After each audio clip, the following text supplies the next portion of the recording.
Merhaba arkadaşlar, yepyeni haberlerle karşınızdayız.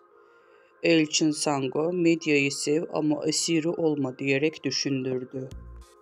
Güçlü metaforlardan oluşan kısa filmde medyanın gerçeklik algısının nasıl çarpılabileceğini gözler önüne seriyor. Elçin Sango'nun fotoğraflarında görünmemesinin medya tarafından tükenilen bir figür haline getirildiğinde gerçek kimliğinin kaybolduğunu sembolize ediyor. Medyaya esir olamam uyarısı insanlarda medya tüketiminde bilinçli olmalarını hatırlatıyor.